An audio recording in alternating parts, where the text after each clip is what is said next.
In our last class हमने diffraction at straight as शुरू किया था। आपका फिजिकल सिचुएशन कैसी है ये मैंने आपको समझाया था।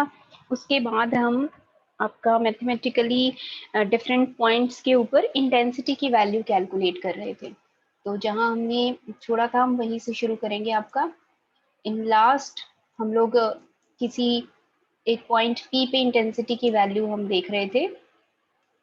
तो अब जो भी आपका वेव फ्रंट था उस वेव फ्रंट का जो लोअर हाफ पोर्शन था वो तो स्ट्रेट एज की वजह से क्या हो गया था, आपका ब्लॉक हो गया था। और जो विजिबल पार्ट है, जो कि ऊपर वाला पार्ट है, ए एक्स पोर्शन जो है, यही पोर्शन आपका रिस्पॉन्सिबल होगा किसके लिए, रिजल्टेंट इंटेंसिटी के लिए पी पॉइंट पे। उसके बाद हमने इसको डिस्कस कर लिया था कि हम हाफ पीरियड जोन्स में इसको डिवाइड कर देंगे और आपके जो भी हाफ पीरियड एलिमेंट्स यहाँ पे विजिबल होंगे ए एक्स पोर्शन में, उनकी वजह से आपने यहाँ पे इंटेंसिटी की वैल्यू लिखी थी। तो बिल्कुल उसी तरह से जैसे हमने फ्रेक्शनल हाफ पीरियड एलिमेंट में लिखा था, अगर आपके जो भी हाफ पीरियड एलिमेंट्स आप यहाँ पे बनाओगे A1 A2 A3 up to AN उनके एम्पलीट्यूड्स हैं, तो हम रिजल्टेंट एम्पलीट्यूड इस तरह से लिख सकते हैं, A1 minus A2 plus A3 minus A4 plus up to AN लिखेंगे। ठीक है, और इसका फिर हमने सॉल्व भी किया था, तो वो अप्रोक्सीमेटली किसके बराबर आता है, आपका A1/2 के बराबर आता है। तो intensity at P will be equal to A1 square divided by 4 and this is the maximum intensity. जो भी हमारी मैक्सिमम इंटेंसिटी ऑब्जर्व होती है इस डिफ्रैक्शन पैटर्न में, यही उसकी वैल्यू होती है जो कि हमें इस पी पॉइंट के ऊपर ऑब्जर्व होती है। ठीक है, अब इसके बाद में मैंने कहा था अब हम क्या करेंगे, एक इसके ऊपर मान लेंगे पॉइंट अबाउ पी और एक below P. Below P geometrical shadow reason है और अबाउ पी आपकी इल्यूमिनेटेड रीजन है। तो फुली इल्यूमिनेटेड रीजन में एक पॉइंट हम कंसीडर कर लेंगे, जैसे यहाँ पे हमने P1 दिखाया है, तो P1 कोई आपका पॉइंट होगा अब नेक्स्ट जिस पे हमें इंटेंसिटी की वैल्यू कैलकुलेट करनी है। तो इसे भी हमें नहीं भूलना कि हमें P पे क्या इंटेंसिटी ऑब्जर्व हुई थी। Now intensity at a point just above P, तो P से अबाउ जो पोर्शन है, इल्यूमिनेटेड जो पोर्शन है, उसमें हमने कोई पॉइंट कंसीडर कर लिया है P1। Let us consider a point P1 on the screen just above P। ठीक है, जो कि P से x1 डिस्टेंस के ऊपर सिचुएटेड है। ठीक, अब to calculate the intensity at P1, जैसे हमने P पे इंटेंसिटी कैलकुलेट करने के लिए किया था वैसा ही हम अब करेंगे।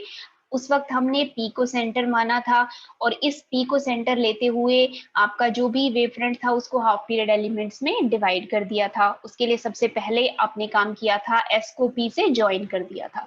तो यहाँ पे भी हम क्या करेंगे, P1 को S से स्ट्रेट लाइन की हेल्प से ज्वाइन कर देंगे और जो भी आपकी लाइन होगी वो हमें दिख रहा है कि सी पॉइंट पे वेव फ्रंट को वो कट कर रही है। तो अब ये सी पॉइंट P1 के विद रिस्पेक्ट टू पोल की तरह से बिहेव करेगा। ठीक है, P के विद रिस्पेक्ट टू ए पोल था। अब इस चीज को आप थोड़ी देर के लिए भूल जाइए कि ए हमारा पोल है। अब हमारा जो रिक्वायर्ड पॉइंट है P1, इसके विद रिस्पेक्ट टू इस वेव फ्रंट का जो हाफ पोर्शन है, अबाउ हाफ और बिलो हाफ, वो क्या कहलाएगा, आपका सी एक्स अबाउ हाफ कहलाएगा और सी वाई बिलो हाफ पोर्शन कहलाएगा आपके वेव फ्रंट का। ठीक है, तो जो भी ये सी पॉइंट है ये आपका एज ए पोल बिहेव कर रहा है विद रिस्पेक्ट टू P1। जो भी रिक्वायर्ड पॉइंट होगा उसके विद रिस्पेक्ट टू हमने ऐसा ही करना है। ठीक है, अब ये जो C है ये हो गया new pole with respect to P1 and first construct new half period strips. अब इसके ऊपर हम फिर से हाफ पीरियड स्ट्रिप्स बनाएंगे। तो सी एक्स पोर्शन में और सी वाई पोर्शन में आपकी बिल्कुल उसी तरह से सिमेट्रिकल हाफ पीरियड स्ट्रिप्स यहाँ पे जनरेट हो जाएंगी। ठीक है, अब जो हमने कहा था कि भाई P1 मान लेते हैं कि x1 डिस्टेंस के ऊपर है, ये इस तरह से है आपका ये डिस्टेंस कि जो ये पोर्शन है बीच में आपको दिखाई दे रहा है ना, सी से लेके स्ट्रेट एज का जो अपर पॉइंट है ए, सी से लेके ए के बीच में सिर्फ एक ही हाफ पीरियड एलिमेंट बन रहा है। ठीक है, आपका P1 पॉइंट इस तरह से आपने माना है कि उसके बीच में, सी और ए के बीच में एक हाफ पीरियड एलिमेंट हम ड्रॉ कर पाए हैं P1 को सेंटर मान के। ठीक है, ऊपर वाला तो पूरा का पूरा आपका रिस्पॉन्सिबल होगा इंटेंसिटी के लिए P1 पे, और जो लोअर हाफ आपका पोर्शन था हाफ पीरियड एलिमेंट का या वेव फ्रंट का, उसमें से सिर्फ एक एलिमेंट आपका रिस्पॉन्सिबल होगा इंटेंसिटी के लिए। तो अब आपको यहाँ पे क्या लिखनी है, रिजल्टेंट इंटेंसिटी की वैल्यू लिखनी है। तो रिजल्टेंट इंटेंसिटी या रिजल्टेंट एम्पलीट्यूड A1, फर्स्ट जो एम्पलीट्यूड था उसे ए लिखा था, इसको फर्स्ट हम कह रहे हैं कि आपका पी के ऊपर है, फर्स्ट पॉइंट है जिसपे सिर्फ ए की हाफ पीरियड एलिमेंट विजिबल है, इसलिए उसको A1 लिख रहे हैं। तो मान लेते हैं कि A1 रिजल्टेंट एम्पलीट्यूड है, वो क्या होगा, सम होगा। This resultant amplitude will be equal to the sum of resultant amplitude A, जो हमने पिछले केस में लिखा था, due to upper half of the wave front CX and that of the first half period strip of lower half CA। ठीक है, तो ऊपर से जो हमारा रिजल्टेंट आ रहा था, जो भी रिजल्टेंट वैल्यू थी वो लिख लोगे यहाँ पे A1/2, और लोअर हाफ से जो एक आपका हाफ पीरियड एलिमेंट विजिबल है उसके लिए एम्पलीट्यूड A1 होता है पहले के लिए, तो हमने वहां पे क्या लिख लिया, A1 वहां पे लिख दिया। और ये किसके बराबर आया आपका, 3A स्केयर डिवाइडेड बाई 2, और रिजल्टेंट इंटेंसिटी क्या हो जाएगी यहाँ पे, 9/4A1 square, and this is called, या this point is called first diffraction maxima. ठीक है, इसके बाद जो भी मैक्सिमा हमें P पे दिख रहा था, उसके बाद मुझे अगेन P1 पॉइंट पे क्या चीज ऑब्जर्व हो रही है, फर्स्ट डिफ्रैक्शन मैक्सिमा मुझे वहां पे दिखाई दे रहा है। आपने कहा था अल्टरनेट ब्राइट और डार्क बैंड्स दिखाई देते हैं मुझे P के ऊपर, तो उनमें से इस पोजीशन पे जब एक हाफ पीरियड एलिमेंट विजिबल हो C से लेके A के बीच में, तो मुझे यहाँ पे पहला मैक्सिमा दिखाई देता है। ठीक है, जो यहाँ दिखता है ना मैक्सिमा, उसको हम जीरोथ मैक्सिमा बोलेंगे या फिर सेंट्रल मैक्सिमा हम कहते हैं। आगे हम डिटेल में चीजें रीड करेंगे ना, वहां पे हमें इसकी आदत हो जाएगी। अब उसके बाद में मैंने कोई दूसरा आर्बिट्रेरी पॉइंट मान लिया, मान लेते हैं कि इस तरह से है वो आर्बिट्रेरी पॉइंट, इसमें ये P1 ही लिखा हुआ है, मान लेते हैं ये P2 है। तो P2 इस तरह से है मेरा पॉइंट कि CA के बीच में दो हाफ पीरियड एलिमेंट्स आपके विजिबल हो। इससे पहले इसको थोड़ा और ऊपर हमने इसको मूव करवा दिया P1 पॉइंट को, तो इस तरह से मूव करवाया कि CA के बीच में मुझे एक की बजाय कितने हाफ पीरियड एलिमेंट्स दिखने लग जाए, 2 half period strips of lower half are exposed between C and A। ठीक है, जो फर्स्ट हाफ पीरियड एलिमेंट होगा ये है फर्स्ट हमारा ऊपर वाला, इसकी वजह से एम्पलीट्यूड A1 होगा, और जो नीचे वाला है उसकी वजह से एम्पलीट्यूड A2 हो जाएगा। A1 आपका पॉजिटिव होगा और A2 नेगेटिव साइन के साथ होगा। तो रिजल्टेंट एम्पलीट्यूड अगर आप लिखना चाहो P2 पॉइंट पे, उसकी वैल्यू क्या होगी आपकी, A1/2, ये तो अपर हाफ की वजह से CX पोर्शन से आपकी जो भी लाइट आ रही है उसकी वजह से रिजल्टेंट एम्पलीट्यूड आपने लिख दिया। ठीक है, उसके बाद में लोअर हाफ से फर्स्ट और सेकंड लिखना था, तो A1 लिख लिया एम्पलीट्यूड माइनस A2 लिख दिया। इसको सॉल्व कर देंगे, 3A1/2 माइनस A स्क्वायर। इससे पहला जो पॉइंट था उसकी इंटेंसिटी या रिजल्टेंट एम्पलीट्यूड ये था 3A1/2, उसमें से कुछ ना कुछ हमने क्या कर दिया, यहाँ पे देखो सब्सट्रैक्ट कर दिया कुछ इंटेंसिटी का अमाउंट। तो इसका मतलब ये मैक्सिमा तो हो नहीं सकता, इसकी इंटेंसिटी उससे कम है। तो ये किसको रिप्रेजेंट कर रहा है, ये फर्स्ट मिनिमा को रिप्रेजेंट कर रहा है, और इसकी इंटेंसिटी किसके बराबर हो जाएगी आपकी, 3A1/2 माइनस A2 का whole square, and this is called first diffraction minima. ठीक है, तो जब एक हाफ पीरियड एलिमेंट होता है तो मुझे मैक्सिमा दिखता है, दो होते हैं तो मुझे मिनिमा दिखाई देता है। तो इसी तरह से सिमिलरली आप क्या कह सकते हैं, सिमिलरली इफ CA कंटेन्स 3 और 4 हाफ पीरियड स्ट्रिप्स, 3 और 4 हाफ पीरियड स्ट्रिप्स अगर कंटेन कर रहा हो, उस सिचुएशन में रिजल्टेंट एम्पलीट्यूड और कॉरस्पॉन्डिंग रिजल्टेंट इंटेंसिटी क्या होगी उन पॉइंट्स की, A3 थर्ड पॉइंट के लिए। तो वहां पे अब किस तरह से है कि तीन आपके हाफ पीरियड एलिमेंट्स CA के बीच में विजिबल है, तो आप यहाँ पे थर्ड और लिख दोगे A3। पहले आपने यहाँ पे कुछ सब्सट्रैक्ट किया, अब उसके अंदर कोई चीज और ऐड कर दी, तो इसका मतलब यहाँ पे क्या होगी, उसकी इंटेंसिटी फिर से थोड़ी सी इंक्रीज हो गई। तो ये पॉइंट किसको रिप्रेजेंट कर रहा है? अगेन मैक्सिमा को रिप्रेजेंट कर रहा है। इंटेंसिटी लिख लोगे आप एम्पलीट्यूड के स्क्वायर से, और ये क्या कहलाएगा आपका? सेकंड डिफ्रैक्शन मैक्सिमा कहलाएगा। ठीक है, फर्स्ट मैक्सिमा 3a1/2 का स्क्वायर ये उस इंटेंसिटी का था, इसकी इंटेंसिटी उससे थोड़ी सी कम होगी। ठीक है, तो यहाँ पे आपको मैथमेटिकली ये भी चीज दिखाई दे रही है कि इंटेंसिटी की वैल्यू स्लोली क्या होती जा रही है? थोड़ी थोड़ी डिक्रीज होती जा रही है। और नेक्स्ट, अगर 4 हाफ पीरियड एलिमेंट विजिबल होंगे सी और ए के बीच में, तो आप यहाँ पे फोर्थ एम्पलीट्यूड और इंक्लूड कर दोगे।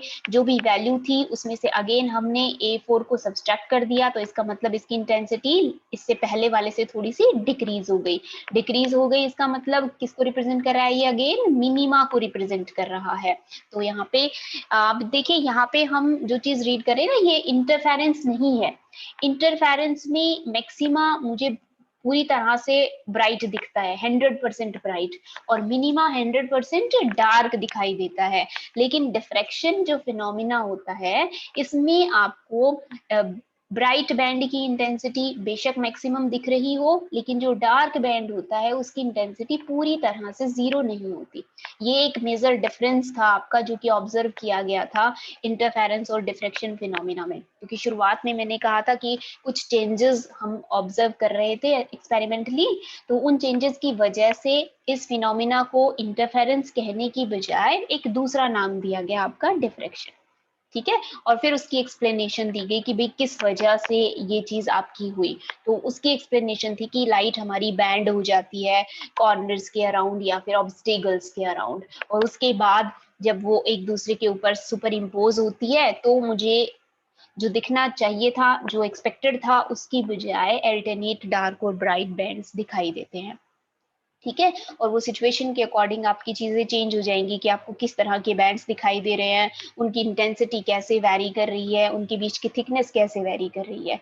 तो हमने एक बात ये भी कही थी कि इसकी जो थिकनेस होती है, वो थिकनेस भी धीरे धीरे क्या होती जाती है? डिक्रीज होती जाती है। जो भी फ्रिंजेस या बैंड्स बनेंगे वो नैरोवर होते जाते हैं, हम जितना दूर जाते जाते हैं पी पॉइंट से।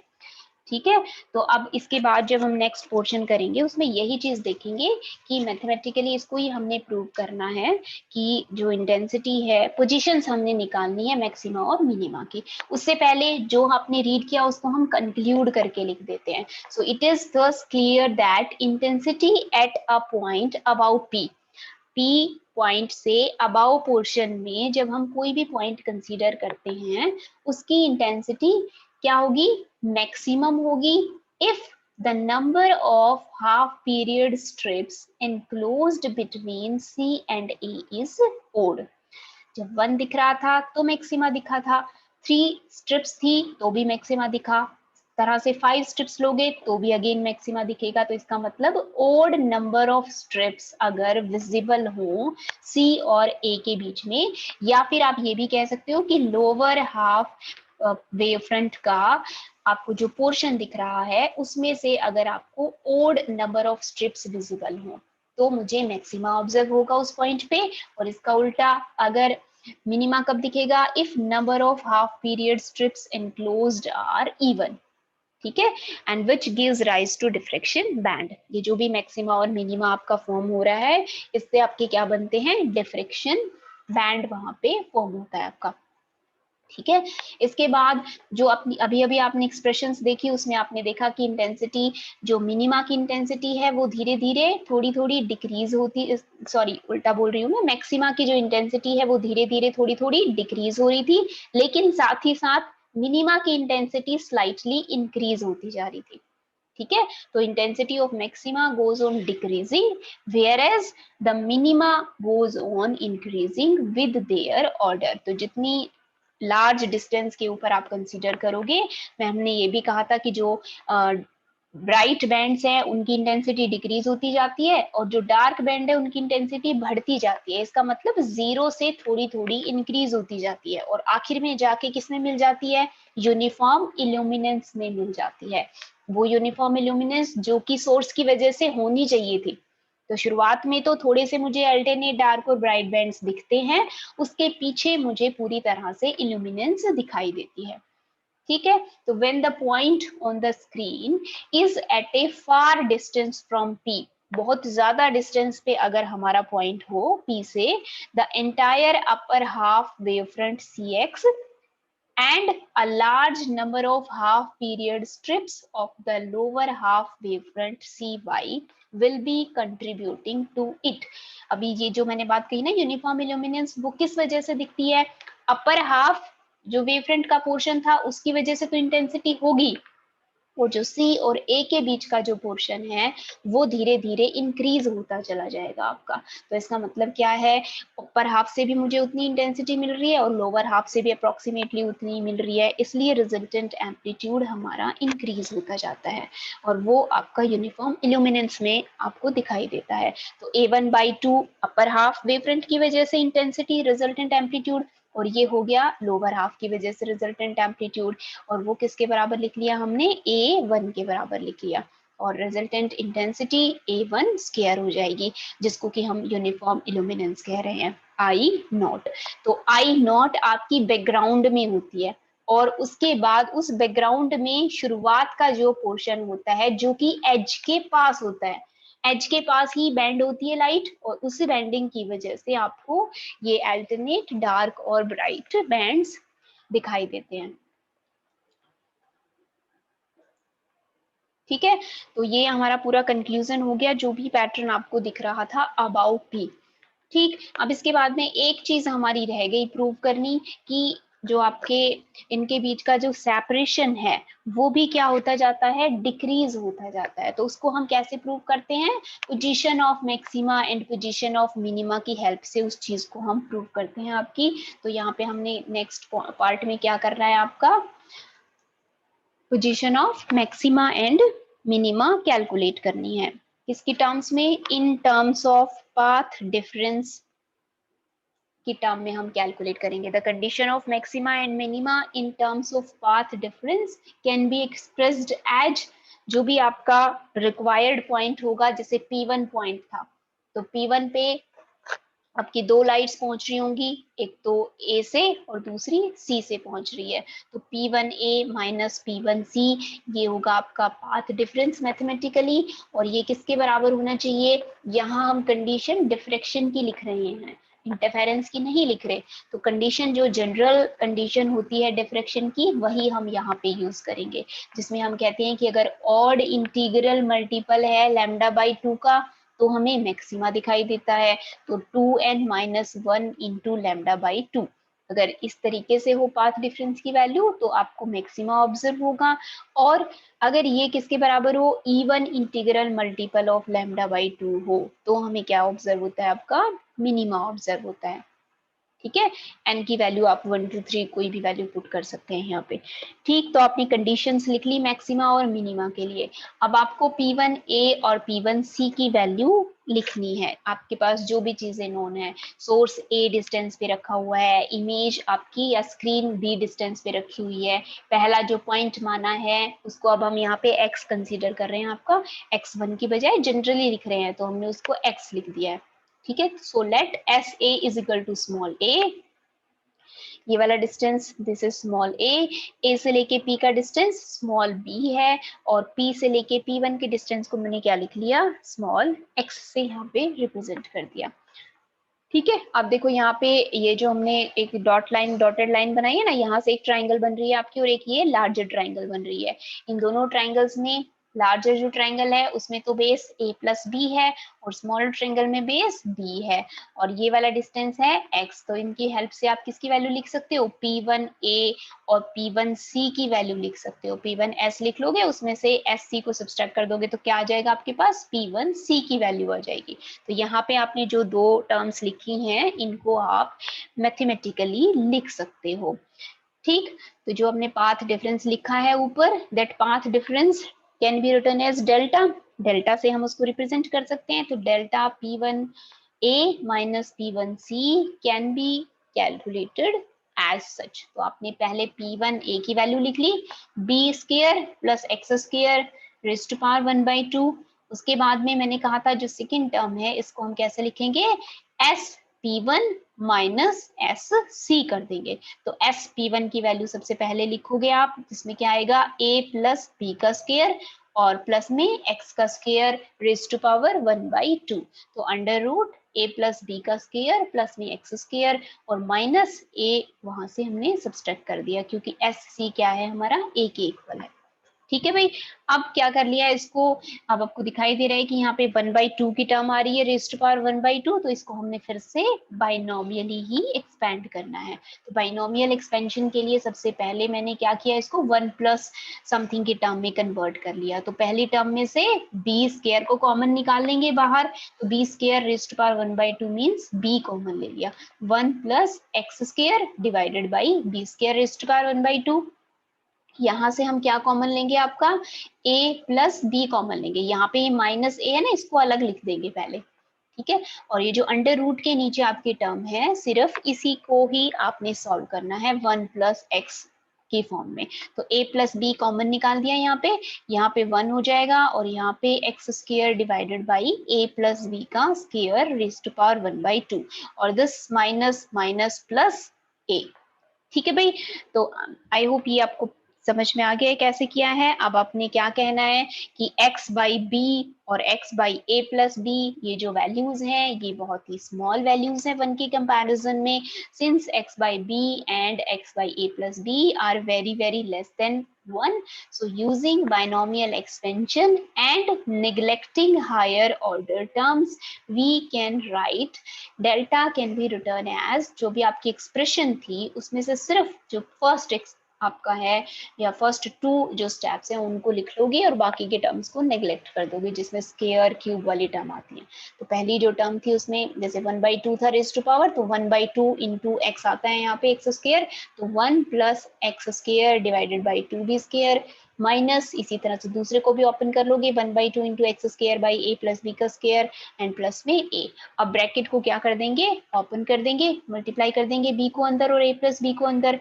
तो फर्स्ट टर्म में क्या हो जाएगा, b plus X square divided by 2b और यहाँ पे a प्लस बी और ये साइन मैंने गलत लिख दिया, यहाँ पे आपका माइनस आना चाहिए था, नेगेटिव साइन ओपन कर रहे हैं ना, तो ये प्लस क्या हो जाएगा, यहाँ पे माइनस हो जाएगा, तो minus X square divided by 2a plus B और दिस प्लस a। अब यहाँ पे जो a और प्लस b है ये आपके इस a प्लस b से कैंसिल हो जाएंगे और आपके पास क्या रह जाएगा, x square by 2b minus X square by 2a plus b। ठीक है भाई, यहाँ से एक्स स्क्वायर बाई 2 कॉमन निकाल लिया आपने और ब्रैकेट के अंदर जो टर्म है इसको एलसीएम लेके सॉल्व कर देंगे। तो यहाँ पे आपके पास जो भी रिमेनिंग रह जाएगा a divided by b into a plus B, ये क्या आ गया आपके पास, पाथ डिफरेंस की वैल्यू आ गई डिस्टेंसेस की टर्म में। और कहाँ पे है आपका फर्स्ट मैक्सिमा फर्स्ट मिनिमा, आप इसकी हेल्प से x क्या थी, पोजीशन थी, कोई भी पॉइंट आपने माना था एक डिस्टेंस पे, तो ये x आपका फर्स्ट के लिए x1 हो जाएगा, x2 हो जाएगा। तो इस तरह से डिफरेंट डिफरेंट वैल्यूज के विद रिस्पेक्ट टू आप यहाँ से position of maxima and minima लिख सकते हो। तो अब आपने क्या करना है, आपने कहाँ से शुरुआत की थी, आपने कंडीशन से शुरुआत की थी कि पाथ डिफरेंस किसके बराबर हो, 2n-1 इंटू लैम्डा बाई 2 के बराबर हो मैक्सिमा के लिए या फिर 2n इंटू लैम्डा बाई 2 के बराबर हो मिनिमा के लिए। तो आप उन दोनों में से किसी को भी यूज कर सकते हो पोजीशन ऑफ मैक्सिमा या फिर पोजीशन ऑफ मिनिमा निकालने के लिए। तो अब हम क्या करेंगे, for maxima this delta must be equal to 2n-1 into lambda by 2, इसके बराबर होना चाहिए। तो x को एक तरफ रख लोगे, बाकी सारी चीजों को दूसरी तरफ ले जाओगे, तो 2 से 2 यहाँ पे कैंसिल हो जाएगा और जब आप इसको सॉल्व करोगे तो ये किसके बराबर आ गया, x square can be written as 2n-1 b into a plus b into lambda और डिवाइडेड बाई में a, 2 से 2 आपने कैंसिल कर दिया यहाँ पे। ठीक, एक्स स्क्वायर की वैल्यू लिखिए, इसका मतलब x can be written as, ये आपका x मैक्स इसलिए लिखा है क्योंकि जो nth वैल्यू होती है ना उसके विद रिस्पेक्ट टू ये लिखा हुआ है, तो x max can be written as, या फिर ये है आपकी पोजीशन ऑफ ब्राइट फ्रिंज है, तो ब्राइट फ्रिंज को आप यहाँ पे मैक्सिमा कह रहे हो तो इसलिए हमने यहाँ पे मैक्सिमा की पोजीशन लिखी है। तो position of maxima can be written as under the root b into a plus b lambda divided by a into 2n-1। किसी एक पर्टिकुलर सोर्स के लिए लैम्डा आपका कांस्टेंट होता है, ए और बी भी कांस्टेंट होता है फ्रेशनल डिफ्रेक्शन में। तो एक्स मैक्सिमा किस पे डिपेंड करेगा आपका, √2n-1 पे डिपेंड करेगा। तो x position of maxima is directly proportional to √2n-1। और इसी तरह से अब इसको अगर आप सॉल्व करोगे, इससे पहले आपने एक प्रॉब्लम हमने सॉल्व की थी एक्सपेरिमेंटली, न्यूटन रिंग वाला हमने आर्टिकल किया था। तो वहां पे भी आपकी जो पोजीशंस थी, आपने लिखा था वहां पे फ्रिंज विड्थ की वैल्यू लिखी थी, और वहां भी यही चीज आपने प्रूव की थी, अंडर रूट समथिंग के डायरेक्टली प्रोपोर्शनल आ रही थी आपकी पोजीशंस, और आपने उसके बाद में उनको कैलकुलेट करके भी देखा था। तो इस तरह की टर्म जब हमारे पास होती है, √1, √2, √3 इस तरह की, तो सक्सेसिव टर्म्स का जब हम सेपरेशन कैलकुलेट करते हैं तो वो वैल्यू क्या होती जाती है आपकी, डिक्रीज होती जाती है। तो इसको पूरा कैलकुलेट करके दिखाने की कोई जरूरत नहीं है, इसको just we can write distance between the consecutive bright bands goes on decreasing। और सिमिलरली अगर आप मिनिमा के लिए सॉल्व करते, तो मिनिमा के लिए आपकी जो पोजीशन आती है, यहाँ पे 2n-1 की बजाय क्या आता है, वहां पे 2 into n होता है। तो 2 यहाँ पे आपके पास सिर्फ क्या रह जाएगा, n वहां पे रिमेनिंग रह जाता है। तो b into a plus b lambda a into n। So x minima या फिर position of minima is directly proportional to √n।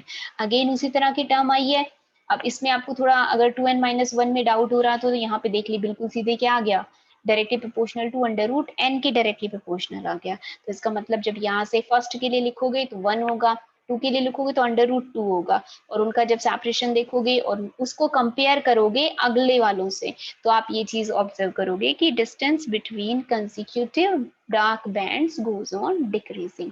तो यही बात हमने जब शुरुआत में कही थी कि कैसा पैटर्न दिखता है, तो वहां हमने ये बात कही थी कि जो इंटेंसिटी भी उनकी वैरी होती जाती है, ब्राइट की कम होती जाती है, डार्क की बढ़ती जाती है, और साथ ही साथ उनके बीच का जो सेपरेशन है वो भी डिक्रीज होता चला जाता है। ठीक है, अब इसके बाद में जो इंटेंसिटी निकालनी है वो हमने ज्योमेट्रिकल शैडो रीजन में देखनी है, that we will discuss in tomorrow's class.